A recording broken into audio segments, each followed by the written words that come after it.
Baik, saya mulai saja, Pak Rektor, Pak Dekan, karena waktunya juga tidak banyak.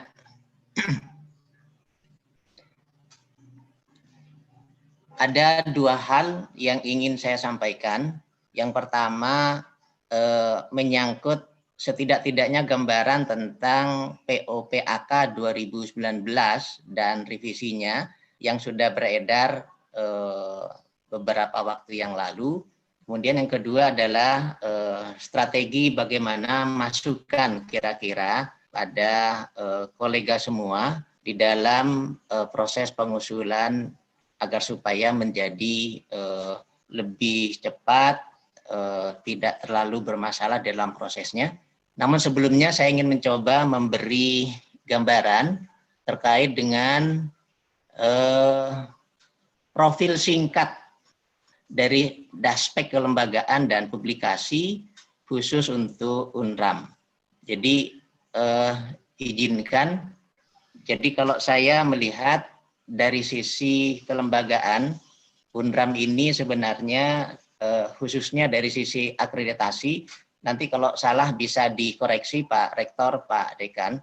UNRAM ini secara institusi akreditasinya B.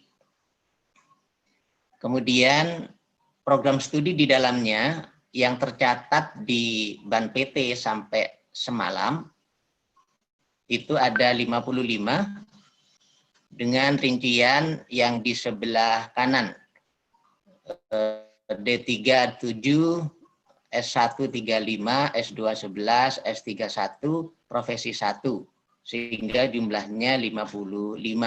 Dari 55 program studi ini yang masuk kategori status C itu ada 7. Ada koreksi? Kemudian yang B42, yang A ada 6. Ini secara singkat profil dari status akreditasi, baik itu institusi maupun program studi yang ada di UNRAM. Sementara di FKIP sendiri ada 11 dan 1 pasca, 11 sarjana dan 1 pasca. Kesemuanya statusnya adalah B. Baik dari pendidikan biologi sampai PG PAUD. Betul. Kemudian kalau dilihat dari sisi publikasi. Publikasi ini maksudnya yang tertera di dalam indeksasi di Scopus dari 448 afiliasi di Indonesia yang terekam di dalam database Scopus, Universitas Mataram menempati ranking 65. Nah, ranking 65 ini dengan jumlah publikasi sebanyak 463 sampai sekarang. Nah, oleh karena itu dari jumlah ini mungkin bagaimana nanti strategi agar supaya juga bisa dinaikkan menjadi lebih baik ke depan, agar supaya nanti ranking daripada jumlah publikasi di database bereputasi ini menjadi lebih tinggi.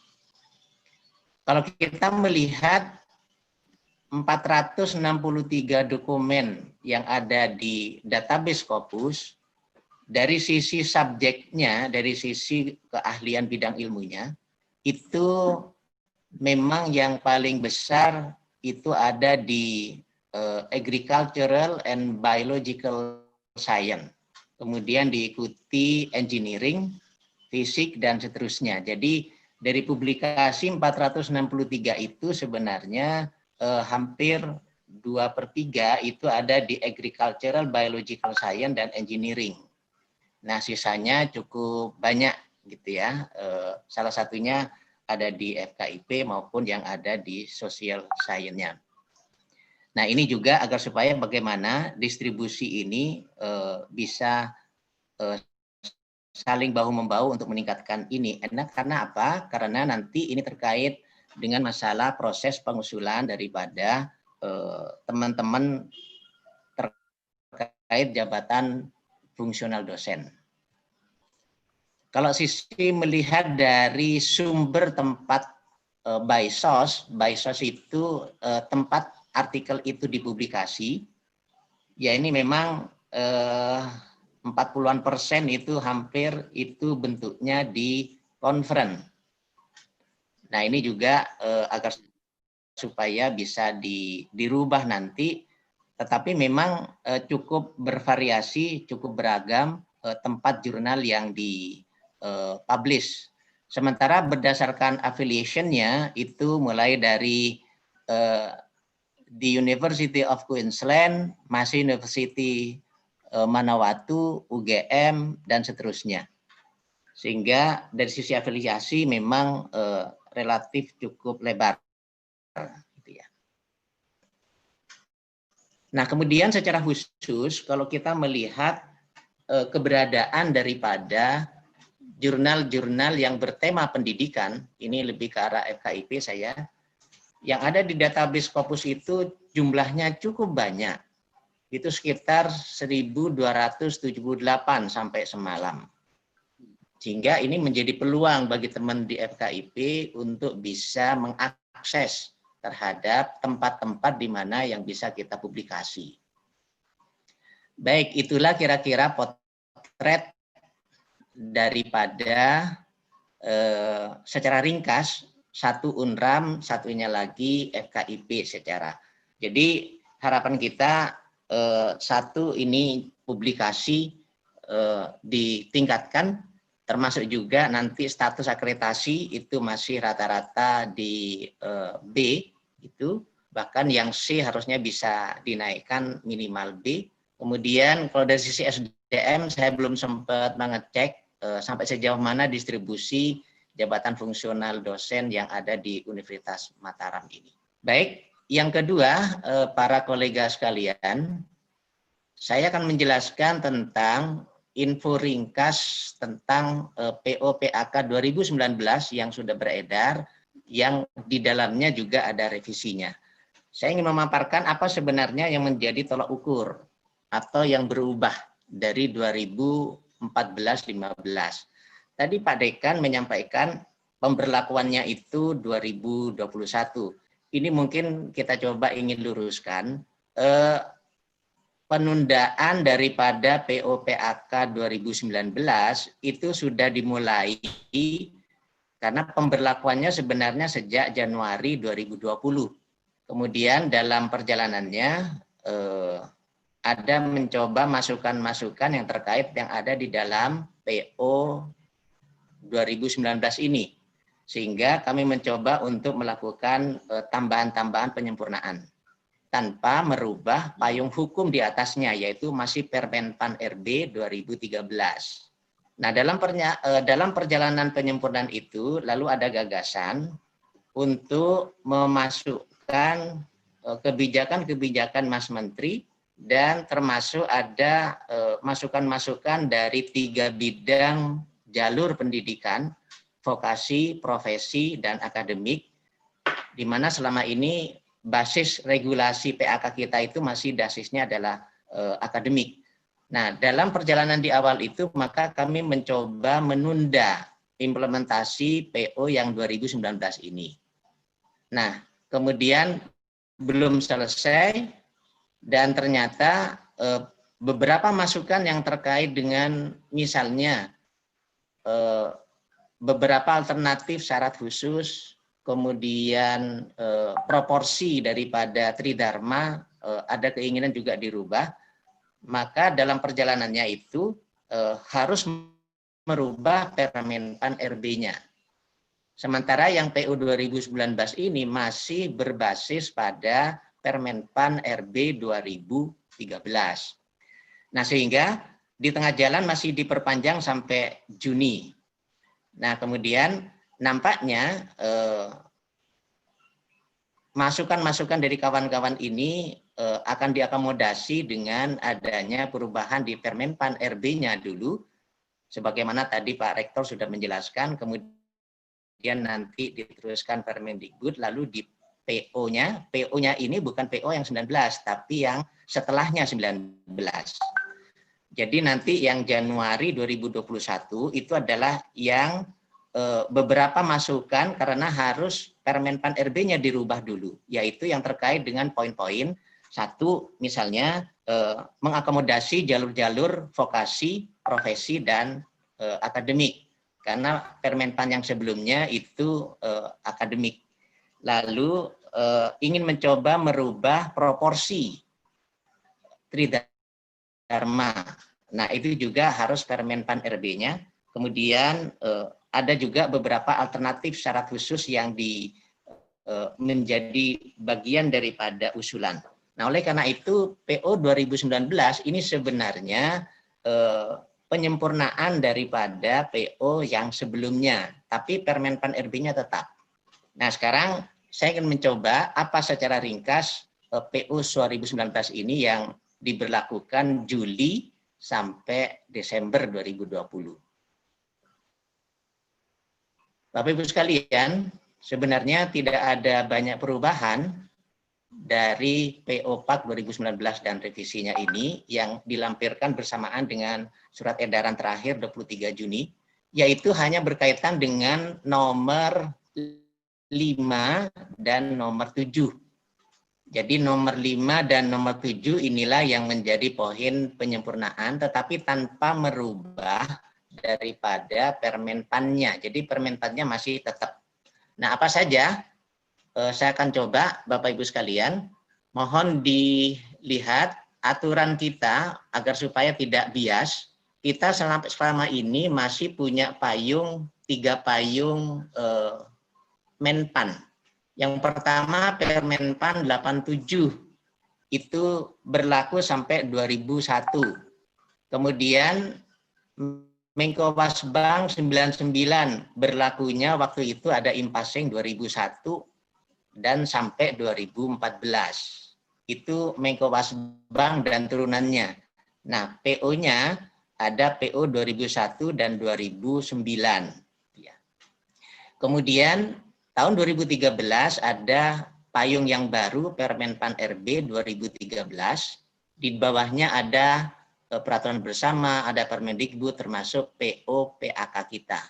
Nah, di dalam Permenpan 2013 ini ada 2 PO, PO 2014-15, kemudian PO 2019. Dua-duanya payungnya sama. Yang 19 itu sebenarnya tambahan penyempurnaan. Nah, rencana kita dalam diskusi-diskusi itu nanti ada perubahan di Permenpan RB, Permendikbud yang sebelumnya, lalu PO PAK yang baru.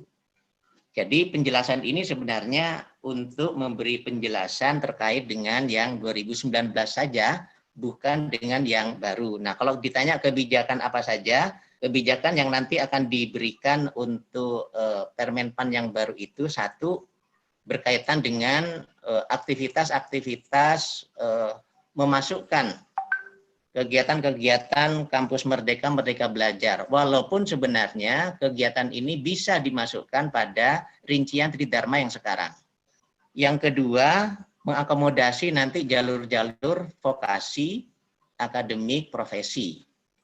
Yang ketiga, ada usulan perubahan nanti itu proporsi daripada pemenuhan Tridharma, BCDE. Dan yang terakhir itu beberapa alternatif syarat khusus nanti akan tidak hanya pada masalah jurnal. Itu yang nanti 2001. Tetapi yang 2019 ini posisinya penyempurnaan daripada PO yang 14-15 kemarin. Ini yang perlu ditekankan agar supaya tidak ada salah tafsir. Nah, ini yang sebelah kanan. Sebagaimana tadi Pak Rektor sudah menyampaikan, ini surat edaran Pak Dirjen ya untuk pemberlakuan yang 2019. Jadi penundaan kemarin sebenarnya adalah penundaan PO 2019. Baik, apa saja yang menjadi fokus di 2019 dan perubahannya karena penyempurnaan itu, ada beberapa hal tadi sudah disinggung. Yang pertama tentang rincian aktivitas Tridharma. Ibu Bapak sekalian, rincian aktivitas Tridharma di 2019 itu tidak berubah. Yang berubah hanya menyisipkan kegiatan-kegiatan kampus Merdeka, Merdeka Belajar, kira-kira bisa dimasukkan di poin-poin apa, itu dikembangkan. Jadi komponen Tridharma yang di PO 2019 itu tidak berubah. Kalau ada kegiatan kampus Merdeka, Merdeka Belajar, itu boleh dimasukkan di salah satu rincian kegiatan, baik itu di pendidikan, penelitian, pengabdian, maupun di penunjang. Itu yang pertama. Jadi kalau kita amati, mencoba ingin memasukkan kegiatan-kegiatan kampus Merdeka pada yang sudah tertera di dalam rincian PO yang sebelumnya. Jadi tidak ada beda. Yang kedua, nah ini. Yang kedua ini adalah berkaitan dengan karir syarat khusus sesuai dengan kelompok pengusulan jabatan fungsional akademik. Kita tahu bahwa ada 3 kelompok pengusulan. Nah, mohon bisa dilihat di sebelah kanan. Untuk pengusulan jabatan secara reguler, artinya jabatannya naik satu tangga, AA ke lektor, lektor ke LK, LK ke profesor, itu namanya reguler satu tangga. Di PO 19 sebelumnya tertulis bahwa posisi penulis itu adalah pertama sekaligus penulis korespondensi. Nah, revisinya dikembalikan sebagai penulis pertama. Di PO 1415 itu posisi penulis itu adalah penulis pertama. Kemudian di PO 19 itu ditambah pertama dan korespondensi. Nah, sekarang revisinya dikembalikan lagi penulis pertama. Jadi tabel yang sebelah kanan itu adalah revisinya, posisi penulis dikembalikan sebagai penulis pertama. Nah, kelompok karir syarat khususnya masih sama. Ada jurnal nasional, ada jurnal nasional terakreditasi, ada jurnal internasional, ada jurnal internasional bereputasi. Nah, ini adalah kelompok karir syarat khusus bagi pengusulan yang reguler jabatannya. Artinya naik satu tangga. Kemudian yang kedua itu kelompok loncat jabatan. Loncat jabatan itu artinya meloncati satu tangga. Asisten ahli ke lektor kepala, meloncati lektor. Lektor ke profesor, meloncati LK. Maka ini termasuk di kelompok yang kedua. Nah, di dalam PO sebelumnya tertulis penulis pertama, itu tahun 2014-15. Sementara di 2019 tertulis penulis pertama sekaligus korespondensi. Kemudian direvisi kembali di dalam lampiran SE yang sudah beredar, itu kembali ke penulis pertama. Namun yang berubah adalah impact faktor dari syarat khusus yang diwajibkan. Kita tahu bahwa untuk dari AA ke lektor kepala butuh 2 buah, lektor ke profesor butuh 2 buah. Itu jurnal internasional bereputasi. Itu sudah diaturan di termasuk di 19. Nah, sekarang ada perubahan, yaitu dari jumlah yang dibutuhkan itu separuhnya selama ini kriteria jurnal internasional bereputasi itu adalah salah satunya itu dia harus terindeks di database bereputasi yang diakui. Bisa di Scopus dengan impact faktornya SJR, bisa di Web of Science dengan impact faktornya GIF. Di sana kriteria itu kalau di Scopus minimal di atas 0,1 SJR-nya atau impact faktornya.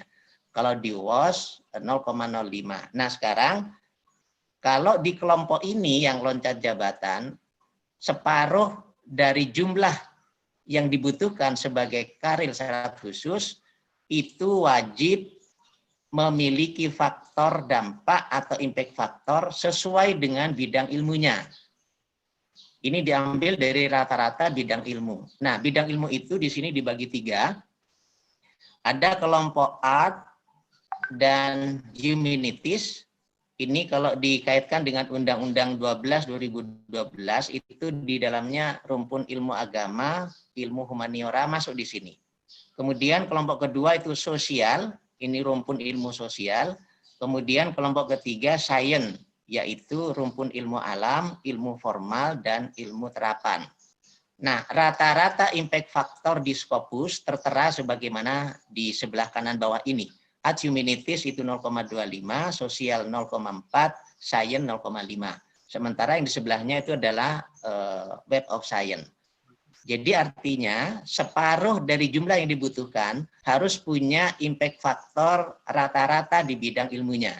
Sementara standarnya Jurnal Internasional Bereputasi itu adalah kalau di Scopus di atas 0,1, kalau di Web of Science 0,05.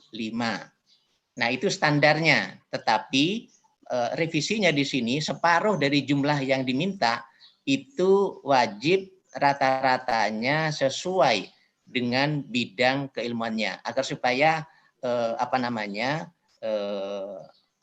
tidak ada mengarah kepada keadilan. Kemudian yang ketiga berkaitan syarat khusus ini tidak banyak berubah, yaitu di kelompok yang ketiga. Kelompok ketiga usulan itu adalah naik pangkat jabatan, naik pangkat golongan tapi jabatannya tetap. Ini yang tidak berubah sebagai penulis utama. Jadi inilah berkaitan dengan karir syarat khusus yang dikembalikan posisinya penulis pertama dan utama. Kemudian tadi khusus untuk yang kelompok loncat jabatan, separuh dari jumlah karir syarat khususnya yang diminta itu harus dipublish pada Jurnal Internasional Bereputasi dengan impact factor sesuai bidang ilmunya. Bapak Ibu sekalian, yang ketiga, jadi yang pertama tadi memasukkan kegiatan Kampus Merdeka, Merdeka Belajar dalam rincian kegiatan Tridharma. Yang kedua, perubahan revisi tentang karir syarat khusus, karya ilmiah syarat khusus. Nah, yang ketiga, Ibu Bapak sekalian, untuk naik ke profesor, selain tadi syaratnya itu tergantung, yang reguler itu 1, yang loncat itu ada 4 misalnya, maka ada tambahan syarat di PO 2019 ini bagi yang untuk naik ke profesor. Apa syarat tambahannya? Boleh memilih 1 di antara 4. Bagi semua yang ingin naik ke profesor, pernah mendapatkan hibah kompetitif, atau pernah membimbing doktor, atau pernah membimbing minimal, menguji minimal 3 mahasiswa program doktor, atau yang keempat sebagai reviewer pada jurnal internasional bereputasi yang berbeda minimal 2. Jadi syarat tambahannya bagi untuk yang naik ke profesor, pilih 1 di antara 4 pilihan ini. Itu yang berubah di 2019 ini. Yang berikutnya, yang berubah lagi itu adalah kelompok pengusulan yang dimasukkan sebagai kelompok luar biasa. Tadi luar biasa itu loncat, kemudian yang kedua, kalau dia memiliki masa kerja masih minimum. Di dalam undang-undang untuk ke guru besar itu wajib minimal 10 tahun punya masa kerja. Nah, kalau pada kondisi masuk di situ, maka yang masuk dalam kelompok masa kerja minimum ini harus ada beberapa tambahan syarat. Syarat ini kalau sudah di luar masa kerja minimum itu tidak berlaku. Jadi ini hanya berlaku bagi pengusul yang masa kerjanya minimum. Yang pertama kita tahu untuk ke guru besar itu minimum 10 tahun. Nah, apa syarat tambahannya? Yang pertama, Kalau ke guru besar tadi standar jurnal internasional bereputasi itu kan salah satunya punya impact factor di atas 0,1 untuk Scopus atau 0,05 di Web of Science. Nah, kalau dia masa kerja minimum, maka syarat dari jurnal internasional bereputasinya itu dirubah, yaitu mengikuti rata-rata impact faktor bidang ilmunya, sebagaimana tadi yang loncat jabatan. Kemudian yang kedua, bagi yang masih masuk dalam status masa kerja minimum, wajib melampirkan bukti proses bimbingan paling sedikit setara 80 angka kredit. Kalau di dalam 2019 sebelumnya itu 80 mahasiswa. Nah, ini diedit atau direvisi yang setara bimbingan itu 80 poin. Bisa berasal dari tugas akhir, skripsi, sampai pada disertasi, bisa juga dari KKL, KKN di jumlah kegiatan kemahasiswaan. Nah, intinya proses bimbingan itu setara nanti kalau dijumlah dari 80 angka kredit atau poin, khusus untuk yang ke guru besar. Lalu bagaimana untuk yang ke lektor kepala? Lektor kepala itu juga syarat minimumnya adalah 8 tahun. Kalau guru besar 10 tahun. Nah, untuk yang ke lektor kepala yang masuk dalam kategori minimal masa kerja, maka syarat khususnya kita tahu bahwa untuk ke lektor kepala itu kita bisa dari AA dan bisa juga dari lektor. Nah, di sini bagi yang kerja masa minimum, maka syarat khususnya itu dirubah menjadi kriteria jurnal internasional bereputasi yang standar. Dan yang kedua, melampirkan bukti proses bimbingan seperti tadi, paling sedikit setara 40 poin angka kredit. Oke, jadi itu kelompok yang memiliki masa kerja minimal. Kalau pengusul sudah melewati masa kerja minimal ini, maka syarat ini tidak berlaku. Baik, yang berikutnya ada loncat, ada masa kerja minimum. Kemudian berikutnya adalah bagi teman-teman yang akan mengusulkan ke profesor dengan status ijazah S3-nya belum 3 tahun, itu dibolehkan. Tapi dengan syarat, nah ini syaratnya, harus ada tambahan. Di dalam syarat itu harus ada tambahan. Kalau syaratnya cukup 1 jurnal internasional bereputasi, tapi kalau belum 3 tahun ijazah S3-nya, dia harus menambah 1. Nah, tambahan 1 ini harus memiliki impact factor sesuai rata-rata di bidang ilmunya. Jadi ini yang dirubah, gitu ya. Kalau sebelumnya cukup menambahkan 1, standar jurnal internasional bereputasinya sama, tetapi yang sekarang itu tambahannya itu berubah, punya impact factor yang rata-rata sesuai dengan bidang ilmunya. Kemudian hal yang berikutnya yang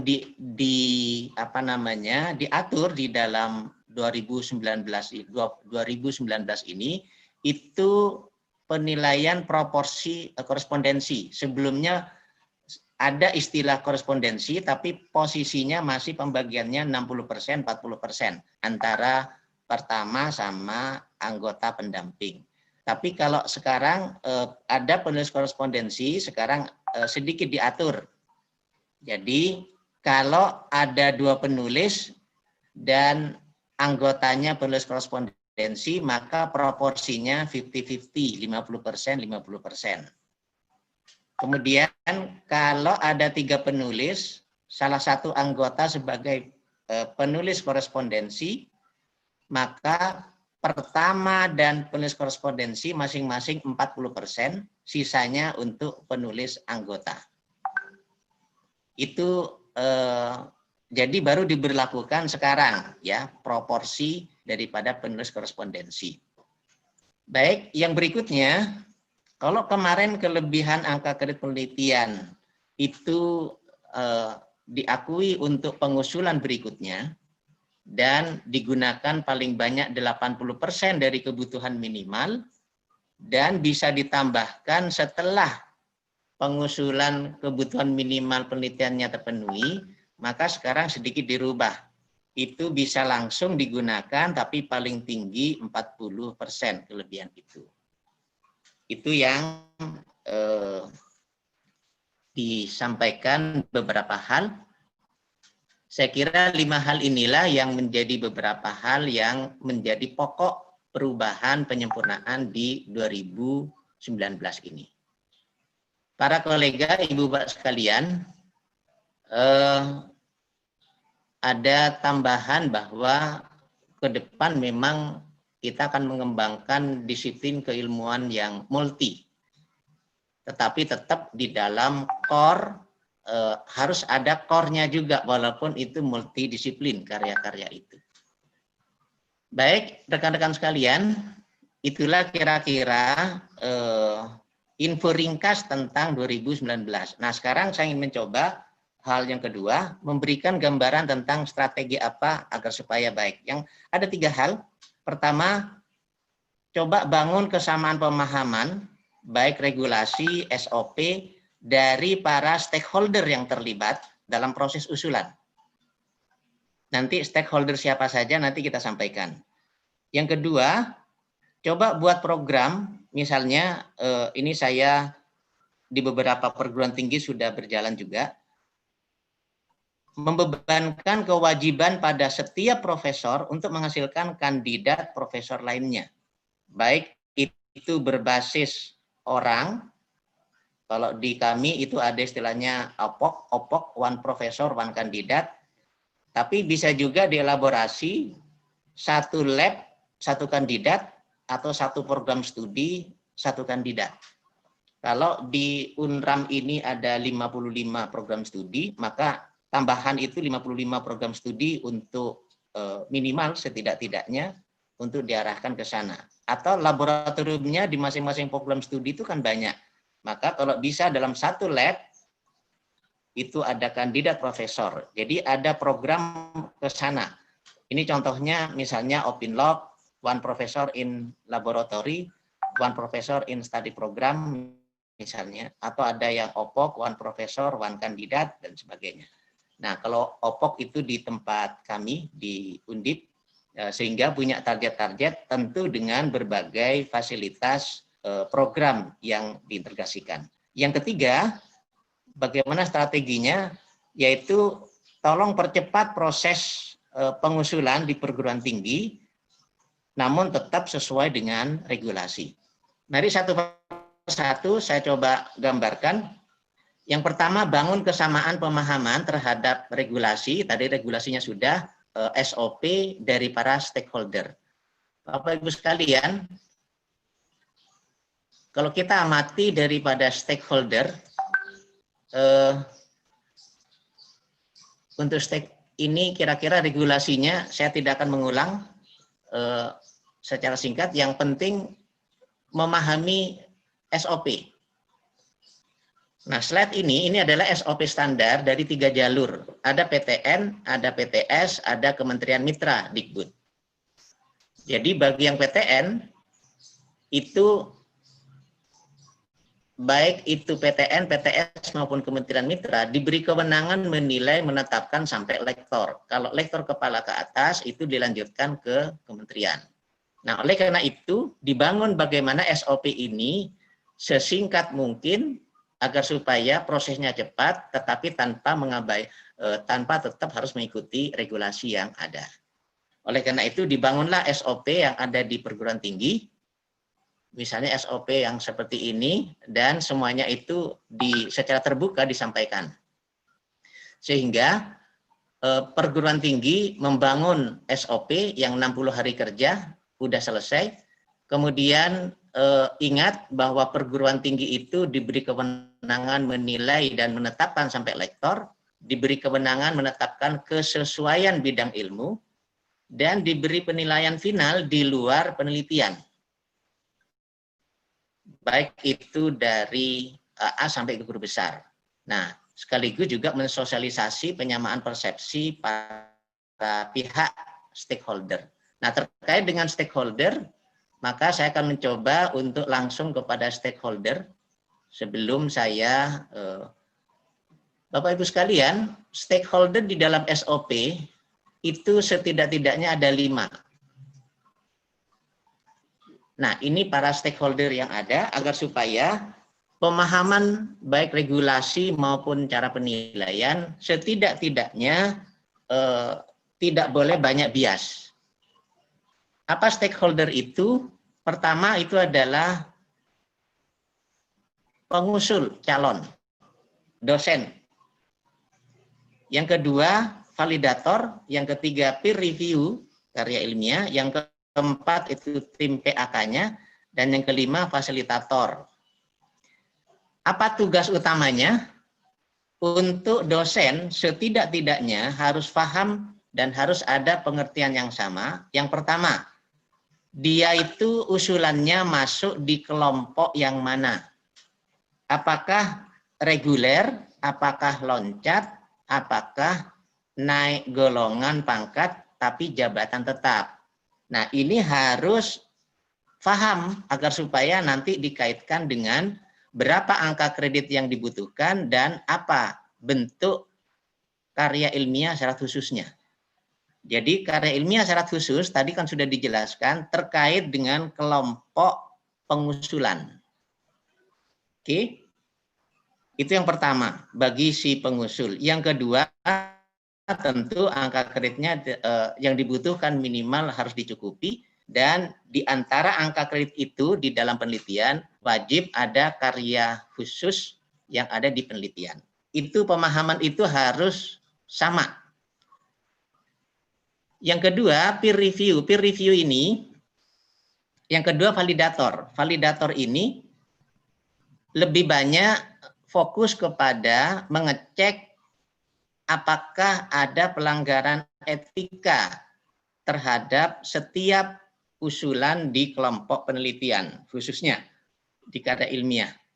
Oleh karena itu, mohon ini juga difasilitasi bagaimana karya-karya, karena di sini setidak-tidaknya di dalam Permendiknas 17 2010 tentang pencegahan plagiasi, itu ada kewajiban. Kewajibannya satu, institusi wajib melakukan proses untuk validasi, menguji setiap kali usulan.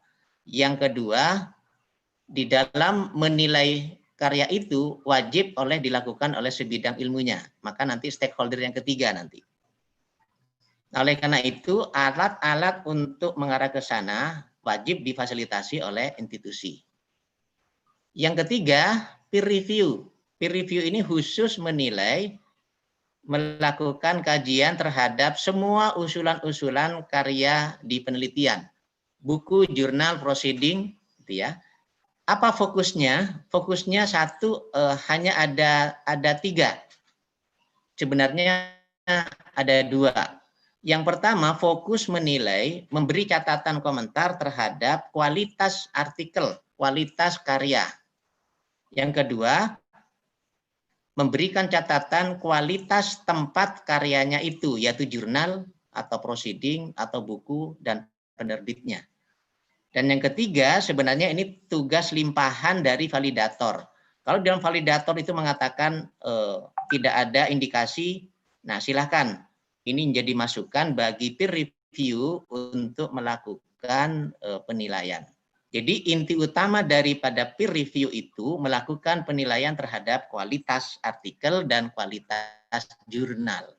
Bapak Ibu sekalian, saya berikan contoh agar supaya ini sering terjadi banyak melakukan kesalahan. Karena apa? Karena kolega kita sebagai peer review kadang-kadang tidak maksud di dalam memberikan penilaian. Nah, ini contoh format penilaian dari setiap karya ilmiah. Proceeding, jurnal, buku, ya. Nah, mohon dilihat di dalam tabel dan di bawah tabel, serta siapa yang menjadi reviewernya. Di dalam tabel ini ada tabel isian. Pertama, karya itu ada di kelompok proceeding kah, jurnal kah, gitu ya. Kemudian di sebelah kanan itu penilai reviewer kita. Kemudian di bawah tabel itu hukumnya wajib dilakukan catatan komentar penilaian kualitatif oleh reviewer. Apa yang menjadi catatannya berdasarkan komponen yang dinilai. Itu kan ada ABCD, ya. Nah, silakan beri komentar itu sehingga lalu bisa memberikan penilaian sebelah kanan. Kemudian reviewer itu tanda tangan, nama, kualifikasi, jabatan fungsional dan bidang ilmu harus ditulis di bawahnya. Saya beri contoh perbesar tabelnya. Nah, tabel ini ABCD seharusnya, kemudian memberikan penilaian, maka di bawah tabel itu ada catatan ulasan dari reviewer. Nah, saya beri contoh, ini alasannya, misalnya, ini contoh jurnal terakreditasi nasional maksimumnya 25 dengan distribusi mulai dari ABCD, ya. Lalu paling kanan itu adalah pemberian nilai oleh reviewer. Nah, apapun penilaiannya, apakah sama dengan standar maksimum maksudnya ataukah berkurang, maka komentar daripada reviewer itu wajib ditulis, tidak boleh kosongan. Nah, selalu saya katakan paling tidak apa yang menjadi catatan kriteria. Nah, silakan di sini yang ABCD ini adalah kelengkapan kesesuaian, kira-kira apa yang dideskripsikan, ruang lingkup dan kedalaman, kemutahiran metodologi, dan jurnalnya ABCD. Nah, saya berikan contoh ini beberapa penilaian kolega kita. Ini apa yang terjadi? Kolega reviewer kita itu hanya memberi penilaian angka kuantitas tapi tidak memberikan catatan. Yang seperti ini pasti dikembalikan. Ini contoh yang kedua, reviewer kolega kita sudah mulai mulai ngomong, walaupun ngomongnya itu tidak mengarah kepada komponen yang dinilai. Contohnya layak, bisa digunakan. Nah, kalau seperti ini dikembalikan. Contoh yang lain, nah ini reviewer sudah mulai ada yang ngomong, yang sebelah kiri, tapi sebelah kanan masih pendiam. Kemudian ini ada contoh yang lain juga, yang sebelah kiri cukup detail, yang sebelah kanan hanya pelit. Nah, pada kasus yang seperti ini dikembalikan. Oleh karena itu, perguruan tinggi sebelum mengupload, tolong catatan peer review ini dicek. Kalau ada kasus tidak ada komentar, atau komentarnya seperti lengkap, memadai, baik, yang tidak mengarah kepada komponen yang dinilai, maka tolong itu dikembalikan, disempurnakan. Yang kedua, kalau antar reviewer itu terlalu jomplang, terlalu berbeda nilainya, itu pun juga dikembalikan. Misalnya yang satu mengatakan, iya ini bereputasi, satunya lagi tidak. Nah, ini kan ada kesamaan. Itulah kira-kira terkait dengan peer review. Apa yang dinilai? Yang dinilai itu adalah yang ABCD ini. Sehingga komentarnya pun berkaitan dengan ABCD. Yang berikutnya, rekan-rekan sekalian, ini lebih banyak kepada validator. Nah, validator ini salah satunya mencoba melakukan proses identifikasi adakah tidak pelanggaran etika. Nah, bisa alat bantunya dengan tes kemiripan. Dan tes kemiripan ini itu hanya diberlakukan untuk karya-karya yang tergolong internasional ke atas. Internasional. Baik itu buku, jurnal maupun proceeding. Yang bukan kelompok internasional itu tidak diwajibkan untuk melakukan tes kemiripan. Oke, jadi itulah kira-kira kalau kita kembali kepada tupoksi, Jadi pemahaman dari para pihak ini wajib hukumnya tahu. Misalnya pengusul, dia wajib tahu bagaimana peer review itu harus diisi. Ya. Peer review juga harus tahu bagaimana menilai karya itu. Kemudian validator juga mengarah kepada ada tidaknya indikasi pelanggaran etika. Karena apa? Nanti dalam usulannya itu ada statement daripada Pak Rektor yang menyatakan bahwa semua karya usulan ini sudah diperiksa dan divalidasi serta ikut bertanggung jawab.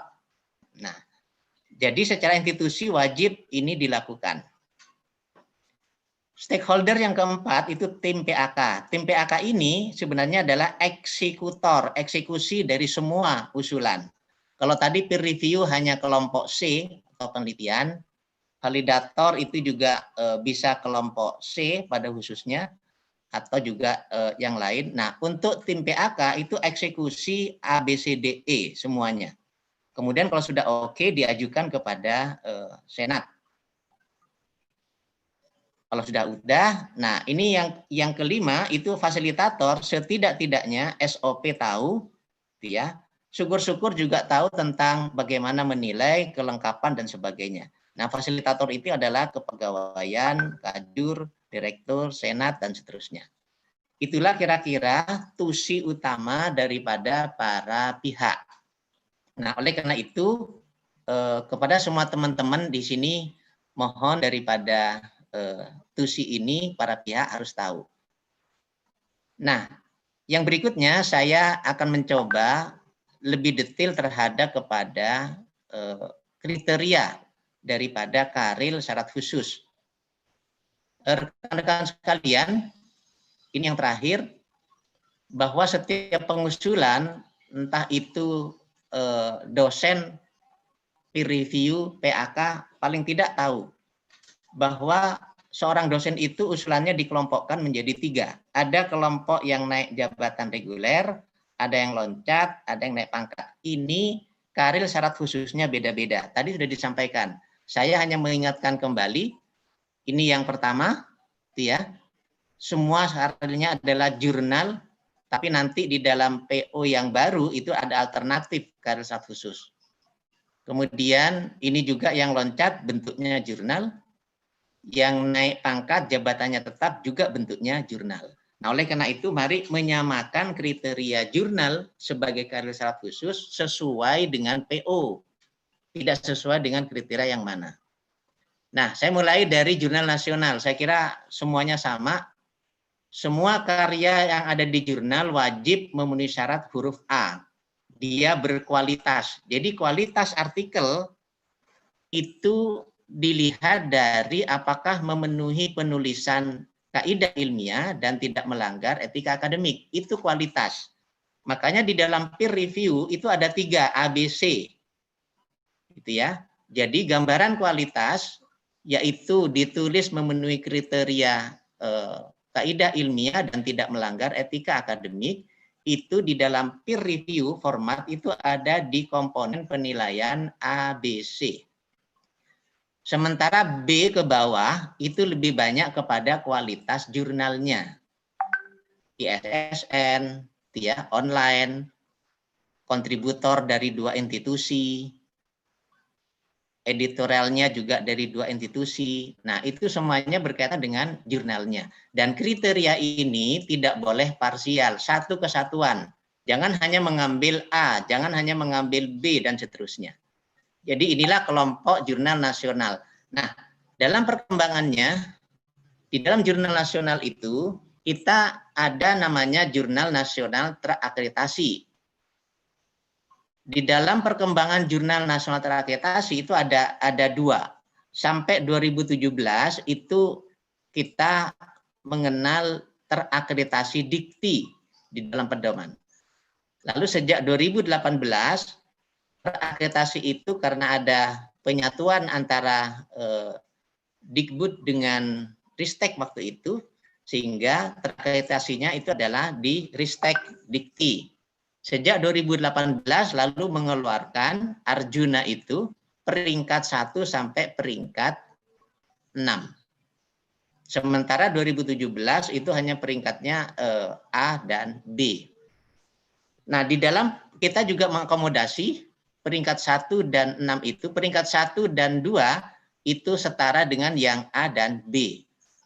Tetapi untuk peringkat 3 sampai 6 itu kita masukkan sebagai jurnal yang nasional saja atau yang tidak terakreditasi.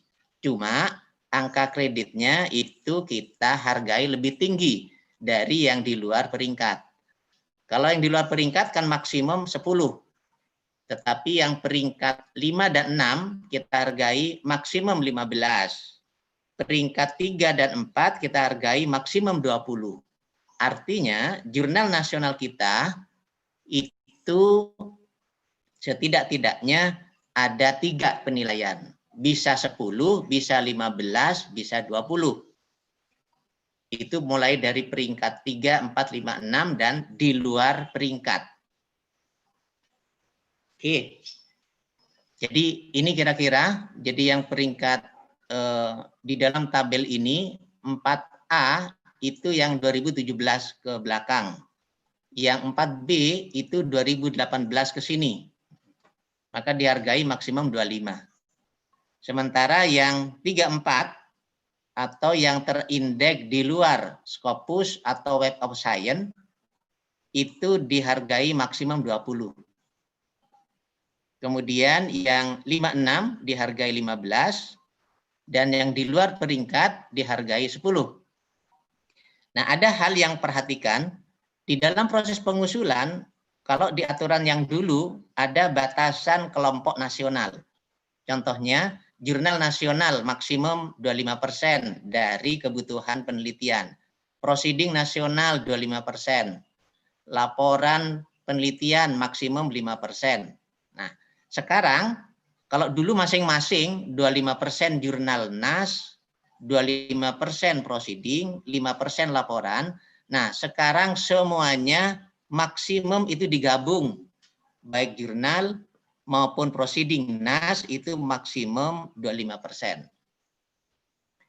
Kemudian ada aturan tambahan khusus untuk yang pengusulan kelompok ketiga, yaitu naik pangkat dalam jabatan yang sama, misalnya lektor 200 ke lektor 300, atau lektor kepala 400 ke lektor kepala 700, kan sama-sama lektor kepala. Atau di sana kan ada syarat minimal jurnal nasional. Nah, syarat ini tidak berlaku khusus pada kelompok yang ketiga. Baik, berikutnya adalah jurnal inter sama inter bereputasi. Dua-duanya adalah internasional. Bedanya dengan internasional bereputasi hanya beda impact factor. Jadi standarnya tadi saya sampaikan, yang bereputasi standarnya adalah impact faktornya di atas 0,1 untuk yang di Scopus SJR atau 0,05 di Web of Science. Itu standarnya. Kalau nilainya di bawah itu masuk di internasional. Kalau nilainya di atas yang tadi angka 0,1, 0,05 itu masuk bereputasi. Tapi dua-duanya inter. Nah, apa kriteria inter? Nah, ini yang paling penting. Setidak-tidaknya ada 5 nih. 1, berkualitas. Yang kedua, online, bahasanya PBB. Yang ketiga, kontributor minimal dari 2 negara. Editorial board minimal dari 4 negara. Makanya harus dicek, tidak boleh satu-satu. Tidak hanya.